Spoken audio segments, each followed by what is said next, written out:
कल G7 देशों के शिखर सम्मेलन में पीएम मोदी ने नया मंत्र दिया। पीएम मोदी ने वन अर्थ वन हेल्थ मंत्र का जर्मनी और फ्रांस ने भी समर्थन किया। G7 देशों के शिखर सम्मेलन को पीएम मोदी आज फिर से संबोधित करेंगे। कोरोना महामारी के बीच ब्रिटेन में जारी G7 देशों के शिखर सम्मेलन को कल प्रधानमंत्री नरेंद्र मोदी ने वर्चुअली संबोधित किया।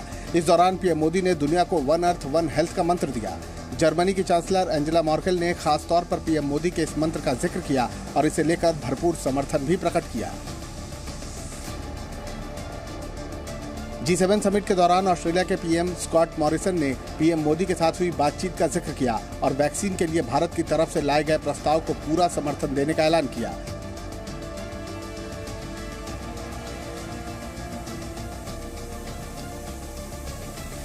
G7 शिखर सम्मेलन में फ्रांस के राष्ट्रपति इमैनुअल मैक्रो ने भारत जैसे कोरोना वैक्सीन उत्पादकों को कच्चे माल की आपूर्ति का आह्वान किया ताकि बड़े पैमाने पर वैक्सीन का उत्पादन किया जा सके। प्रधानमंत्री मोदी आज भी G7 शिखर सम्मेलन में हिस्सा लेंगे। पीएम मोदी आज दोपहर करीब 1:30 बजे G7 शिखर सम्मेलन को संबोधित करेंगे। अंतर्राष्ट्रीय मोर्चे पर चीन को घेरने के लिए अमेरिका ने मोर्चाबंदी शुरू कर दी है। अमेरिका ने G7 सम्मेलन में बंधुआ मजदूरी प्रथा के मुद्दे पर चीन का बहिष्कार करने के लिए उस पर दबाव बनाने की योजना तैयार की है।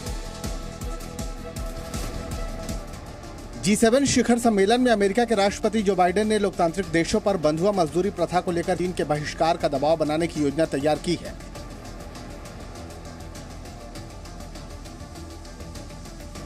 बाइडेन चाहते हैं कि G7 के नेता उइगर मुसलमानों और अन्य जातीय अल्पसंख्यकों से बंधुआ मजदूरी कराने के खिलाफ एक स्वर में आवाज उठाएं। अमेरिका के कुछ मित्र देश चीन के खिलाफ प्रतिस्पर्धा की दिशा में काम करने पर सहमत हुए। बाइडेन को उम्मीद है कि बंधुआ मजदूरी को लेकर शिखर सम्मेलन में चीन की आलोचना की जाएगी, लेकिन कुछ यूरोपीय सहयोगी बीजिंग के साथ रिश्ते खराब करने के इच्छुक नहीं हैं। कनाडा, यूके और फ्रांस ने बाइडेन का समर्थन किया, जबकि जर्मनी, इटली और यूरोपीय संघ इस पर झिझक रहे हैं। बाइडेन ने फ्रांस के राष्ट्रपति इमैनुअल मैक्रो से भी बात की। मैक्रो ने कहा कि कई मुद्दों पर साथ मिलकर काम करने की जरूरत है। चीन के पश्चिमी शिनजियांग में करीब 10 लाख या उससे ज्यादा उइगर और अल्पसंख्यक शिविरों में कैद हैं। केंद्रीय वित्त मंत्री की अध्यक्षता में शनिवार को जीएसटी काउंसिल की बैठक हुई। इस बैठक के बाद एक बार फिर से केंद्र और बंगाल सरकार आमने सामने नजर आई।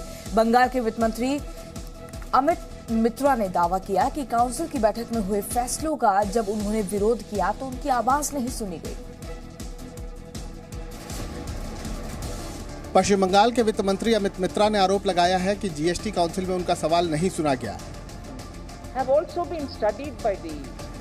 अमित मित्रा ने आरोप लगाया कि काउंसिल में उनको मौका ही नहीं दिया गया, उनके सवाल को अनसुना कर दिया गया। अमित मित्रा ने ट्वीट कर लिखा, भारत सरकार ने जन विरोधी कदम का नेतृत्व किया और vaccine, mask, hand sanitizer, oxygen, PPE, oximeter, Covid परीक्षण किट, रेमडेसिविर, आरटी-पीसीआर मशीन पर जीएसटी लगाया।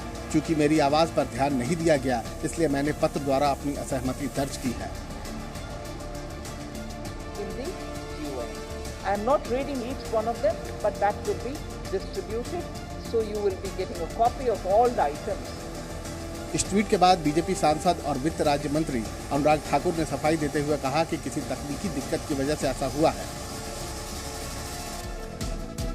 कांग्रेस के दिग्गज नेता और राजस्थान के पूर्व डिप्टी सीएम सचिन पायलट को लेकर प्रदेश में सियासी पारा चढ़ा हुआ है। चर्चा है कि पायलट अशोक गहलोत की नेतृत्व वाली सरकार से नाराज हैं। सचिन पायलट दिल्ली में हैं और इसीलिए सियासी गलियारों में सुगबुगाहट तेज है और कई तरह के कयास लगाए जा रहे हैं। राजस्थान में कांग्रेस की अंदरूनी कलह थम नहीं रही। ताजा घटनाक्रम में पार्टी के पूर्व प्रदेश अध्यक्ष सचिन पायलट के दिल्ली आने को लेकर है, जिसे लेकर कहा जा रहा है कि वो पार्टी से नाराज होकर दिल्ली में है। हालांकि राजस्थान कांग्रेस के प्रदेश अध्यक्ष गोविंद सिंह डोटासरा ने इसे खारिज किया है। सचिन पायलट शुक्रवार दोपहर से ही दिल्ली दौरे पर है। सूत्रों से मिली जानकारी के मुताबिक कांग्रेस नेता अजय माकन और मल्लिकार्जुन खड़गे ने सचिन पायलट से फोन पर बात की। दोनों नेताओं ने कोई ना कोई रास्ता निकाल लेने का भरोसा जताया है। पायलट ने यह भी कहा है कि उनके विधायकों का सब्र अब टूट रहा है। इधर कांग्रेस महासचिव प्रियंका गांधी शिमला दौरे पर हैं। उनके दिल्ली लौटने का इंतजार किया जा रहा है। सचिन पायलट से अगर वो मिलती हैं तो इस मुलाकात को निर्णायक माना जा सकता है। गोविंद सिंह डोटासरा भी दिल्ली में पार्टी नेताओं से मुलाकात करेंगे। खासतौर पर पीसीसी कार्यकारिणी के विस्तार और जिला अध्यक्षों की नियुक्ति को लेकर अजय माकन से उनकी चर्चा होनी है। संभावना इस बात की भी है कि गोविंद सिंह डोटासरा मुख्यमंत्री अशोक गहलोत के संदेश को कांग्रेस हाईकमान के सामने रखेंगे। कोरोना की रफ्तार कम होने के साथ ही अब दिल्ली भी धीरे धीरे अनलॉक हो रही है। राजधानी दिल्ली में अनलॉक की प्रक्रिया के बीच एक बार फिर लोगों की लापरवाही बढ़ने लगी है। दिल्ली के बाजारों में लोगों की भीड़ बढ़ रही है और कोरोना नियमों की जमकर धज्जियां उड़ाई जा रही हैं। आजादपुर मंडी में लोगों की भारी भीड़ है। लोग न तो मास्क लगा रहे हैं और न ही सोशल डिस्टेंसिंग का पालन कर रहे हैं। दिल्ली के प्रमुख बाजारों का भी यही हाल है। चांदनी चौक में लोगों की भीड़ दिनों दिन बढ़ रही है, लेकिन चिंता की बात यह है कि यहाँ के लोग बिना मास्क और सोशल डिस्टेंसिंग के बाजारों में घूम रहे हैं। दिल्ली में जिस मार्केट में भी आप जाएंगे, ऐसे लापरवाह लोग आपको नजर आ जाएंगे। न्यू अशोक नगर की इन डरावनी तस्वीरों को देखिए। न मुंह पर मास्क है और न सोशल डिस्टेंसिंग। लोग इस कदर लापरवाह है मानो कोरोना है ही नहीं। इन्हें देखकर तो लगता है कि दिल्ली के लोग खुद की जान कोरोना को सौंपने के लिए ही निकले हैं।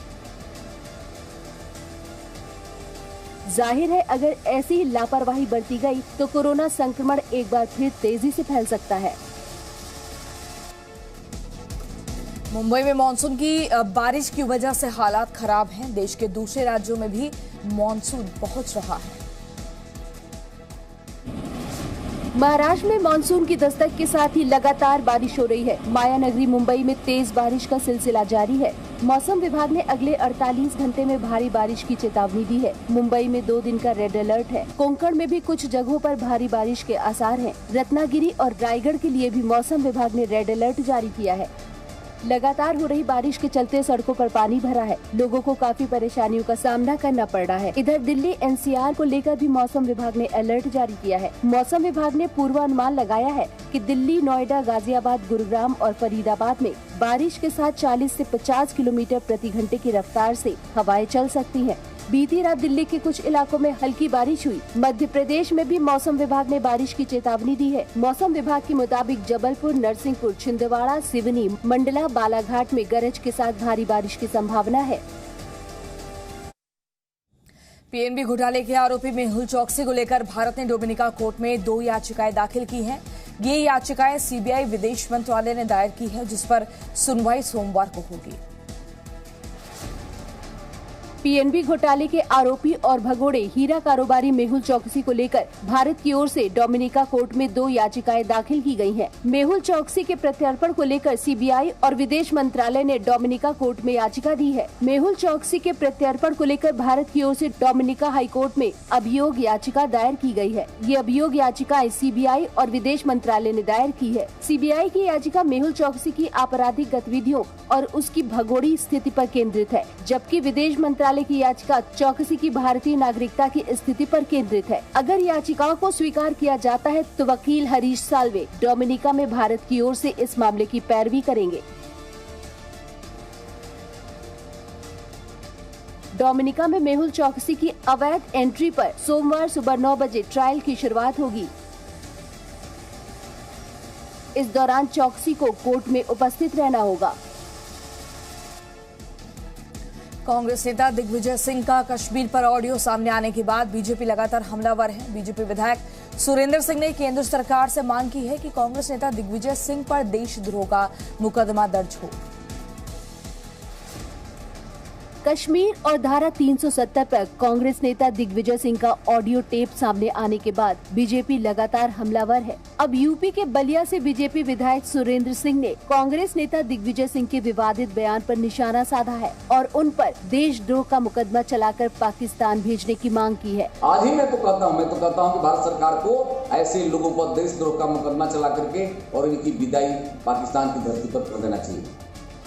बीजेपी विधायक ने दिग्विजय सिंह पर हमला बोला और कहा कि उन्हें अपने नाम के टाइटल से सिंह हटाकर उस पर काली पोत देना चाहिए। यही नहीं, विधायक ने कश्मीर पंडितों के पलायन पर कांग्रेस से सवाल पूछे और कहा कि जिस समय स्वतंत्र भारत में रहते हुए कश्मीरी पंडितों को कश्मीर छोड़कर जाना पड़ा, उस दौरान कांग्रेस का चिंतन कहाँ था। हाल ही में कांग्रेस से बीजेपी में शामिल हुए जितिन प्रसाद ने भी दिग्विजय सिंह पर निशाना साधा और ट्वीट कर कहा कि वो पाकिस्तानी समर्थक विचारों के लिए जाने जाते हैं।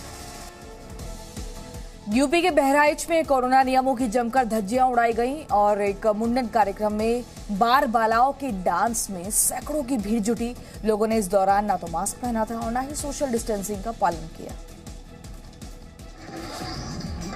ये वीडियो है यूपी के बहराइच जिले का, जहां एक मुंडन कार्यक्रम में कोरोना नियमों की जमकर धज्जियां उड़ाई गई। खबर के मुताबिक बहराइच के सुजौली थाना क्षेत्र के सिरसियनपुरवा गांव में मुंडन कार्यक्रम था। इस दौरान बार बालाओं का डांस प्रोग्राम आयोजित किया गया, जिसमें भारी संख्या में लोग कार्यक्रम देखने पहुंचे। सैकड़ों की भीड़ में न किसी के चेहरे पर मास्क था और न ही लोगों ने सोशल डिस्टेंसिंग का पालन किया। कोरोना गाइडलाइन की यहाँ जमकर धज्जियां उड़ाई गयी। डांस का वीडियो वायरल होने के बाद स्थानीय पुलिस हरकत में आई और मामले का संज्ञान लिया। लॉकडाउन का उल्लंघन करते हुए डांस का कार्यक्रम रखा गया था। इस संबंध में थाना स्थानीय पर अभियोग पंजीकृत कर नियमानुसार कार्रवाई की जा रही है। सुजौली थाना पुलिस ने आवश्यक कार्रवाई करते हुए आयोजक के खिलाफ महामारी एक्ट की विभिन्न धाराओं में मुकदमा दर्ज कर लिया है और मामले की जांच कर रही है। यूपी के आगरा में एक गांव में खंडजा बिछाने को लेकर विवाद हो गया। दबंगों ने अपने ही घर की दीवार तोड़कर गांव वालों पर पत्थरबाजी शुरू कर दी है। इस घटना में एक व्यक्ति को गंभीर चोटें आई हैं। ये वीडियो है यूपी के आगरा का, जहां डौकी क्षेत्र के कवीश चौकीताल बिल्हेनी इलाके में खड़ंजा निर्माण को लेकर हुए विवाद के बाद जमकर पत्थरबाजी हुई।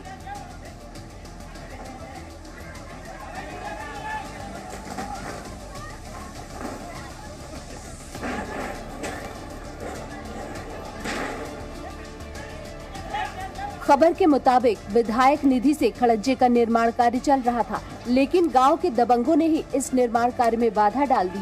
जब गांव वालों ने इसका विरोध किया तो दबंगों ने गांव वालों पर पथराव शुरू कर दिया। यही नहीं, दबंगों ने अपने ही घर की छत के छज्जे को तोड़कर पथराव शुरू कर दिया।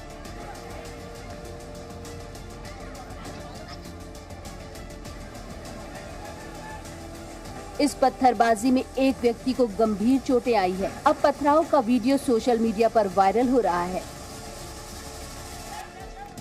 यूपी के सहारनपुर से एक तस्कर को कॉलोनी के लोगों ने पकड़ा, उसकी जमकर धुनाई कर दी और जब पुलिस को इसकी सूचना मिली तो तस्कर को भीड़ की चंगुल से छुड़ाया।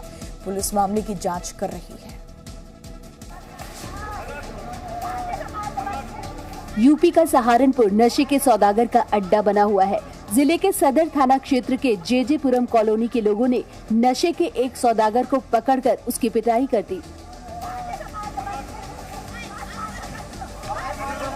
कॉलोनी वासियों का आरोप है कि पकड़ा गया युवक किराए का कमरा लेकर यहीं रहता था और चरस अफीम की सप्लाई करता था। जानकारी के मुताबिक पकड़ा गया तस्कर करीब 7 दिन पहले यहां आया और पढ़ाई के नाम पर कमरा लेकर रहने लगा, लेकिन जब मकान मालिक को इसकी असलियत पता चली तो उसे कमरा खाली करने को कहा गया, लेकिन तस्कर दबंगई पर उतारू हो गया, जिसके बाद तस्कर को कॉलोनी वासियों ने पकड़कर जमकर धुनाई की। जब पुलिस को मामले का पता चला तो वो मौके पर पहुंची और तस्कर को फिलहाल पुलिस ने तस्कर को अपनी गिरफ्त में लेकर कार्रवाई शुरू कर दी है और मामले की जाँच कर रही है।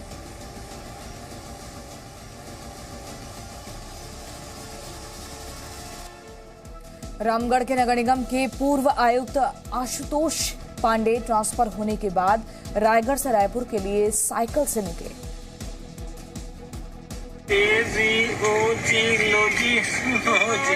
मैं हूं मन मौजी, करता हूं मैं जो वो तुम भी फिल्मी गाना गुनगुनाते हुए साइकिल चला रहे ये है एमपी के रायगढ़ नगर निगम के पूर्व आयुक्त आशुतोष पांडे, जो ट्रांसफर होने के बाद रायगढ़ से रायपुर के लिए साइकिल पर सवार होकर निकले। आशुतोष पांडे इस दौरान फिल्म राम लखन के मशहूर गाने मैं हूँ लखन को गुनगुनाते हुए नजर आए और लोगों को पर्यावरण का संदेश भी दिया, साथ ही साइकिलिंग के फायदे भी बताए। रायगढ़ जैसे शहर के लिए जिसमें हम हर शुक्रवार को नो फ्यूल डे भी मनाते थे, उस परंपरा को जीवित रखने के लिए आज हम अपने साथियों के साथ रायपुर साइकिल से जा रहे हैं। मेरी सभी को सलाह है कि साइकिलिंग करें, खुद को फिट रखें और पर्यावरण के प्रति जागरूक रहें।